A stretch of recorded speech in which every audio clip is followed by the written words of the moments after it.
don't know why I'm telling this. Maybe because if I finally say it out loud, it stops being a buzzing in my skull. Maybe it turns into something real, something I can actually look at. Or maybe this is just a confession, a warning. I honestly don't know. The house is quiet now, and I don't mean peaceful quiet. I mean wrong quiet. For the first time in my entire life, there's nothing. No wheezing from the other room. No wet, rattling cough breaking up every sentence. No oxygen tank hissing through the night, like the house itself was breathing for her. Just the low hum of the refrigerator, and the pipes groaning when the heat kicks on. For 28 years, my life had a soundtrack. That soundtrack is gone. She's gone, and the silence feels louder than anything that ever lived in this house. I still live here, the house I grew up in. A 2-story box with peeling paint on a street full of other peeling boxes. This whole town is peeling. A rust-belt ghost. A place industry built and then abandoned. We've got skeleton factories on the outskirts. Windows busted out like missing teeth. And people like me. People who never left because there was nowhere to go. I work in one of the few factories still running. The same one my father worked in. Stamping metal parts for machines I'll never see. 8 hours a day, sometimes 10, a mindless, deafening rhythm that eats my time and gives me just enough money to keep the lights on and to buy my mother's cigarettes. The same cigarettes that killed her. My father left when I was a kid. That was the official story. A note on the kitchen table. A duffel bag gone from the closet, and my mother staring out the kitchen window like she was watching something sink. I don't really remember him. Not clearly. I've got flashes. Impressions. The scratch of a beard against my cheek, the smell of grease and cheap aftershave, a deep voice humming a tune I can't place. But he's a ghost. A hole in my life. My mother papered over with smoke and thin stories. Except we were never really alone. There were always the little brothers. They'd show up at night. My mother would open my bedroom door, cigarette glowing in the dark, and she'd have a kid with her, always skinny, always nervous, usually a few years younger than me at the time. They all had the same look in their eyes, like they'd learned not to trust adults, like they were hungry in more ways than one. "This one's had it rough," she'd whisper. "He ran away, no place to go. He can stay with us for a bit. You'll be his big brother, okay? Show him the ropes." And I would. For a week, maybe a little longer, I'd have a brother. The first one loved my video games. We'd stay up late. The glow of the TV painting our faces, chips between us like some kind of peace offering. I taught him the secret moves, the cheat codes, and at night I'd hear him breathing in the bunk bed, a small, steady presence in the room. It felt good, not being the only kid in the house. Then one morning I'd wake up and the bed would be empty, sheets neatly folded, backpack gone, like he never existed. The first time it happened, I panicked. I ran downstairs thinking he'd run away again. My mother was at the kitchen table, smoking, staring into another gray morning. "Where is he?" I asked. She didn't look at me. She took a slow drag and let the smoke out like she was releasing something she'd been holding in. "Your father came for him in the night," she said. "He's going to help your father now. They have important work to do." I was 7, and it made a strange kind of sense. My ghost father wasn't a man who left. He was a man who returned in secret to rescue lost boys, and somehow I was part of that. There were so many of them over the years, maybe a dozen. One could draw incredible superhero comics on scrap paper. One could take apart broken things and fix them. He got our toaster working again. One barely spoke, but followed me around like a shadow. Each time it was the same routine. A week of brotherhood, and then an empty bed in the morning, and the same quiet, smoky explanation. As I got older, the story started to feel thin. By the time I was a teenager, I knew it was a lie. My dad wasn't coming back. He wasn't running some secret halfway house for runaways. But I never pushed it. Questioning my mother felt like pushing on a wall, holding back a flood. There was a fragility to her, a deep terror behind the smoke and bitterness. So I played along. I was the big brother for a week. And then I was alone again. The last little brother came when I was 16. By then my mother's cough was worse. Her hands trembled. Her whole body felt like it was slowly losing a fight. That kid was tougher than the others, more street smart. He asked questions no one else asked. One night, he pointed at the basement door off the kitchen. "What's down there?" "Just storage," I told him. "Junk." He didn't buy it. "What's in the locked room?" I froze. There was a room in the basement that was always locked. A heavy wooden door with a deadbolt. My mother always said the key was lost ages ago. She said it was full of my grandfather's old chemical supplies, too dangerous to open. "I don't know," I said. "No one's been in there for years." He tilted his head like he was listening. "Smells weird," he said. "I think it's coming from the basement." He was right. A faint, sweet, cloying smell drifted up sometimes, like rotting flowers, like old meat. We got used to it. We told ourselves it was just the smell of an old house. 2 days later, he was gone, and there were no more after him. Years passed. The town rusted a little more. I graduated, got the factory job. My life narrowed until it was just a factory. This house and her. Her world shrank too. First to the living room, then to the hospice bed they set up by the window. The lung cancer was a parasite eating her from the inside out. And as she got worse, her mind started to crack. Not all the time, but in flashes, little slips where the truth showed through. One night I was changing her oxygen tank and she grabbed my arm. Her grip was stronger than it should have been. Her eyes were wide with terror, not fear of dying. Something older than that, something she'd been living with. "You can't let him go hungry," she rasped. "Promise me, when I'm gone, you can't let him starve." "Who, Mom?" I asked gently. "There's no one else here." "Him," she hissed. Her eyes darted toward the floor, toward the basement. "He's been so patient," she whispered, "but he gets so hungry." I told the hospice nurse. She nodded like she'd heard it 1,000 times. "Paranoia," she said. "Dementia. The brain protecting itself, creating narratives." But it didn't feel like a narrative. It felt like something she'd buried for decades, finally boiling up through the cracks. So I started searching the house. I needed an anchor, proof, something real. I pulled out the old photo albums from the closet and sat on the floor. There I was as a baby, my mother young and smiling before pain carved her face into what I knew. And my father, or where my father should have been. Because in every single photograph, his face was gone, not scribbled out, not crossed out, scraped away, meticulously, violently. Each picture had the same tiny circle of destruction. The emulsion scratched down to white paper. A featureless blank where a man's face should be. My blood went cold.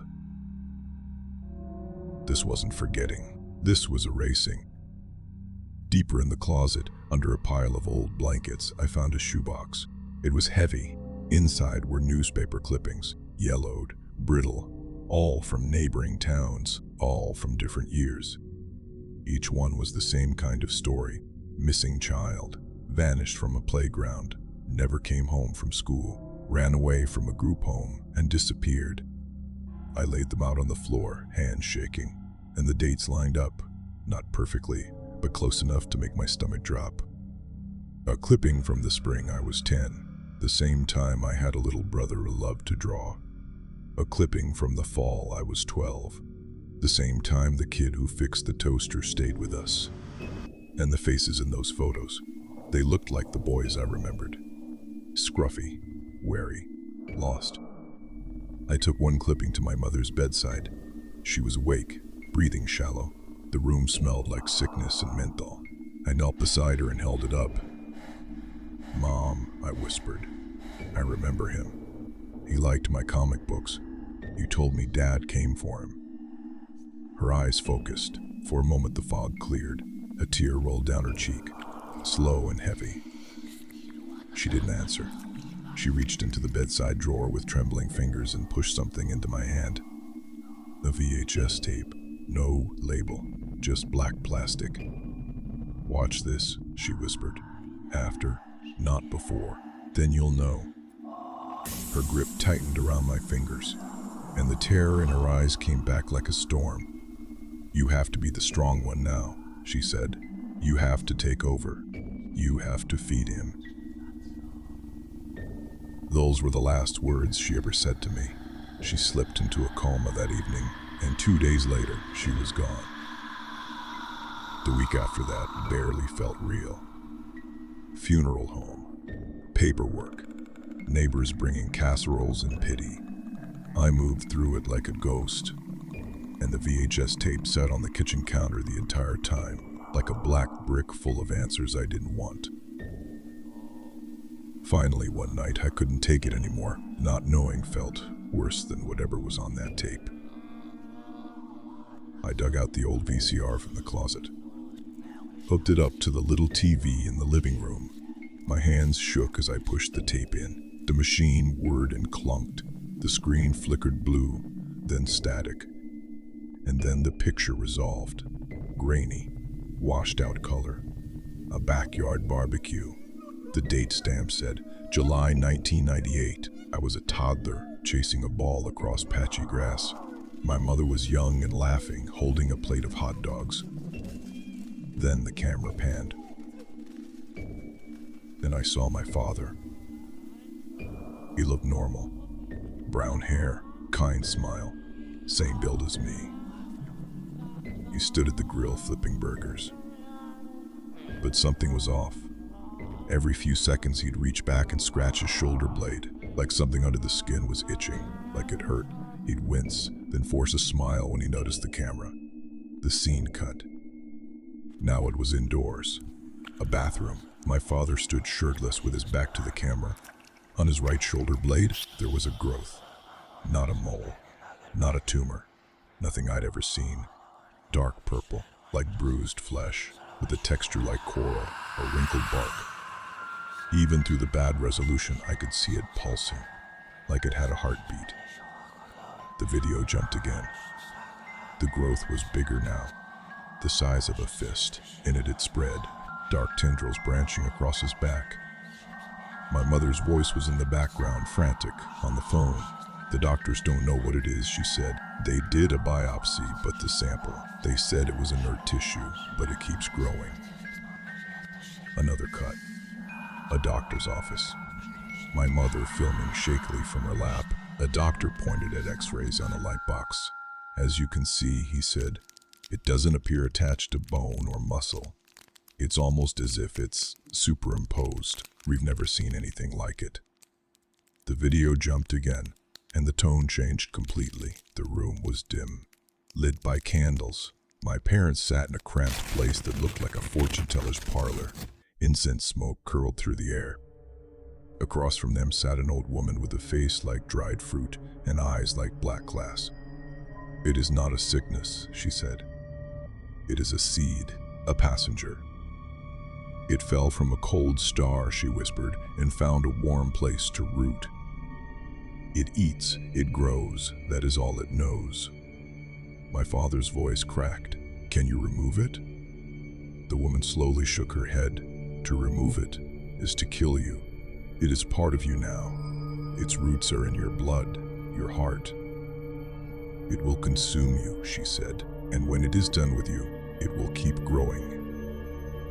My mother pleaded. "What can we do?" The old woman leaned forward. Its hunger can be sated, she said, bargained with. It needs life, she whispered. Not the life it is attached to, but new life. Small offerings, she said, and it will slow. It will sleep. You feed the one, or it will feed on the many. The video cut to static, but the audio didn't stop. My mother's voice came over the static. Older, flat, like a confession spoken into a void. He wouldn't do it, she said. Your father, he was a good man. He said he'd rather die. And he did. The growth, it took him over. It didn't just cover him, it absorbed him, changed him. But it was still hungry. It kept growing. It would have filled the house, the street, the town. The old woman was right. So I made a choice. I put it in the basement. I locked the door. And I fed it. The tape ended. The TV went blue. And in the silence that followed, I realized something. My entire life wasn't just hardship. It wasn't just a sick mother and a missing father. It was a system, a routine, a feeding schedule. I looked toward the hallway, toward the basement door, and that smell, that sweet, rotten smell, it felt stronger now, like it knew I understood. The key was still there, a tarnished brass skeleton key, old-fashioned, worn, used. My hand didn't shake when I picked it up, because in that moment there wasn't a choice. Not really. There was only what she'd left me. I opened the basement door. Cold air rose up, thick and damp, and underneath it, that cloying sweetness, strong enough to coat the back of my throat. I flipped the light switch. A single bulb at the bottom of the stairs flickered on. Shadows stretched and danced. Each step groaned under my weight. The basement was unfinished. Concrete floor, stone walls sweating with moisture. Old furniture under sheets like sleeping ghosts. Boxes of forgotten things. My old toys. But all I could see was the door at the far end. The locked one. It was worse than I remembered. The wood was dark and warped, stained. The strange mold creeping from the edges. The deadbolt rusted and thick. And there were scratches, deep gouges starting at about waist height, scratches that came from the inside. My heart slammed against my ribs. The key felt like ice in my palm. I slid it into the lock. It was stiff. I had to force it. And when it finally turned, the deadbolt thunked back with the loudest sound I'd ever heard. I took a breath, and I opened the door. It wasn't a room anymore. The very idea of a room was gone. Every surface was covered in a single mass of living flesh, a bruised purple membrane, wet and glistening, veins running through it like roots.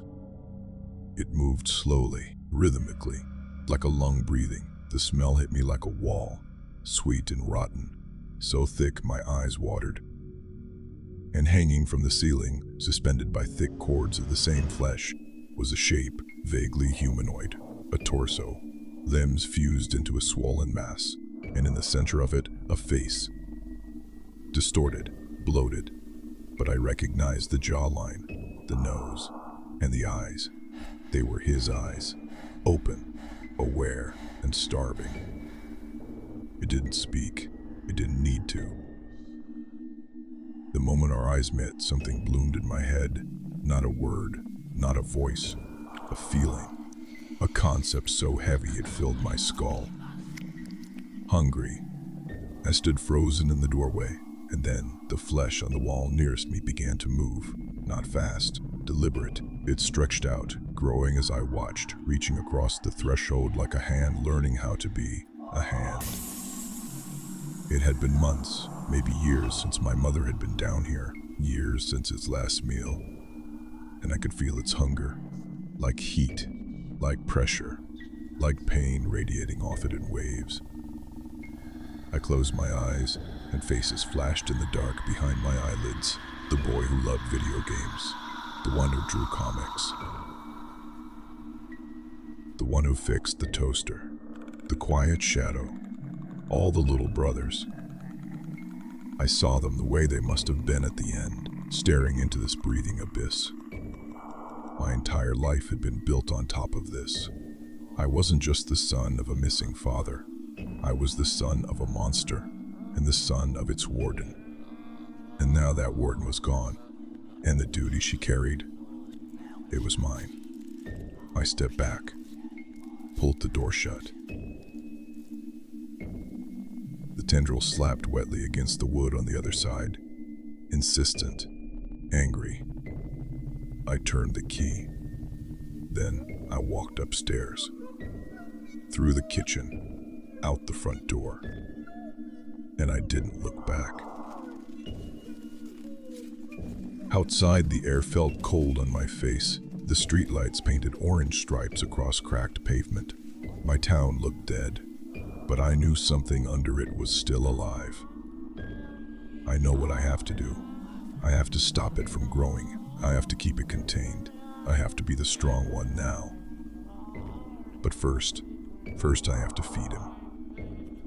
So I put my hands in my pockets and I started walking toward downtown, toward the bus station, toward the overpass, toward the parts of town where the lost kids always end up. And as I'm telling you this now, after the first new little brother is already gone, I can finally understand something.